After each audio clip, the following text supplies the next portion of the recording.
आदमी है। भगवान की कथा में लोग न जाने कैसे कैसे काम से समय निकाल करके आते हैं। ना ना, ऐसा तो है, लेकिन भगवान के जो भक्त होते हैं, भगवान किसी न किसी बहाने से उनको समय दे देते हैं कि जाओ तुम इतनी देर तक भगवान की मेरी कथा में बैठो, सत्संग में बैठो। तो मैं विनती कर रहा था कि आपके पास ज्यादा जगह नहीं है तो आप अपनी छत में छोटे से गिरिराज गौ माता के गोबर के बना के और पूजा करो। पर एक बात और मैं कल विनती कर रहा था कि जब गौ नहीं होगी तो गिरिराज कहां होंगे? भाई गौ नहीं होगी तो गौ का गोबर नहीं होगा है? और जब गोबर नहीं होगा तो गिरिराज बनाओगे कैसे है? अब कुत्ता के द्वारा तो वो गिरिराज बना नहीं पाओगे तुम। मैंने कल कहा था ना, गौ माता गोबर देती है, कुत्ता गोबर तो देता नहीं है। गौ सेवा सर्वोपरि धर्म है मेरे भाई बहन।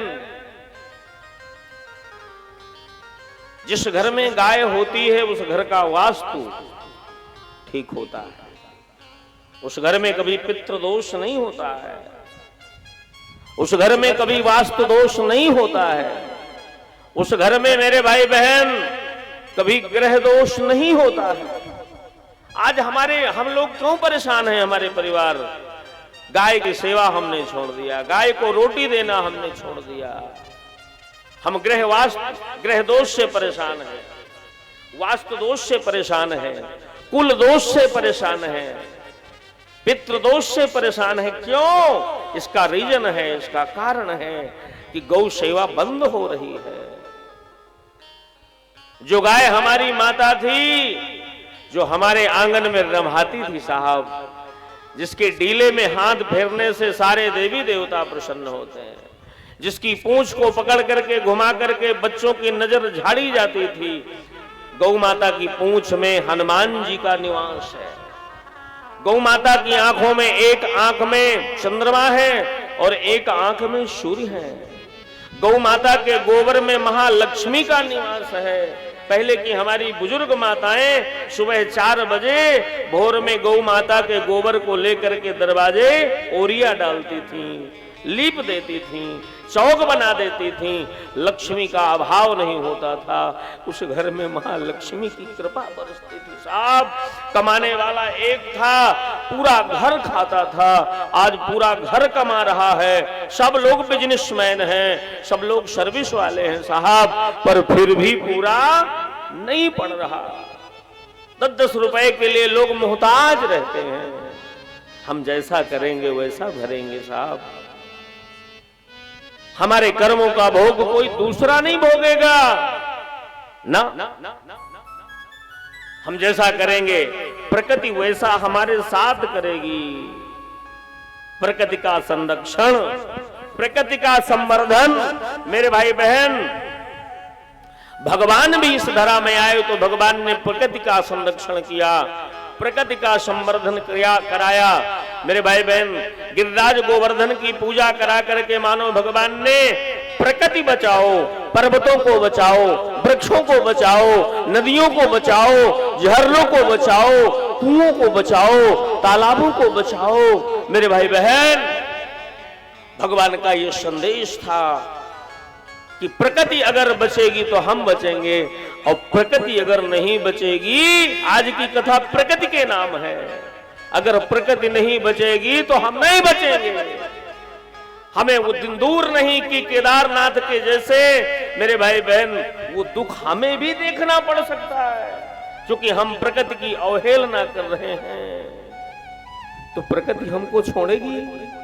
मेरे प्रभु ने गोवर्धन की पूजा करा करके मानो प्रकृति बचाओ, नदियां बचाओ, वृक्ष बचाओ, आहा,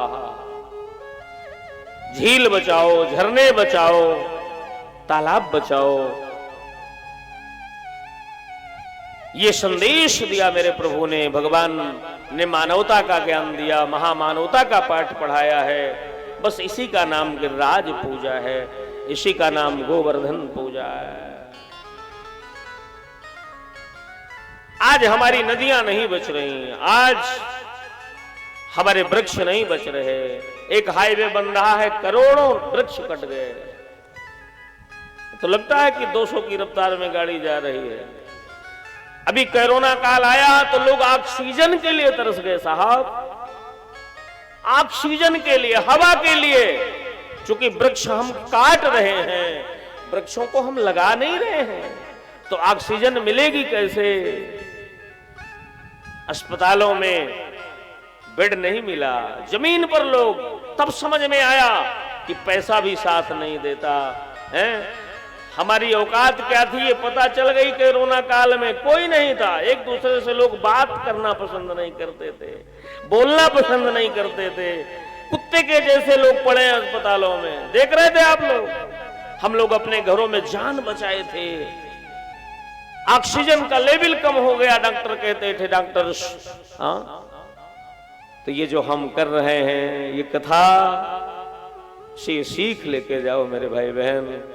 प्रकृति का दोहन मत करो, प्रकृति का संवर्धन करो, प्रकृति का संरक्षण करो, प्रकृति को बचाओ। तुम ज्यादा पूजा पाठ न कर पाओ तो प्रकृति बचाओ। प्रकृति सुरक्षा ही, प्रकृति रक्षा ही सच्ची साधना है, सच्ची धारणा है, सच्ची तपस्या है, सच्ची साधना है। हमारी प्रकृति न बिगड़ने पाए, हमारी प्रकृति का दोहन न हो पाए, जिस पर हमारी सरकारें भी बड़ा पुरजोर कदम उठा रही हैं। गिरिराज पूजा का केवल इतना मतलब है भागवत जी में, म्यारो गिरधर ला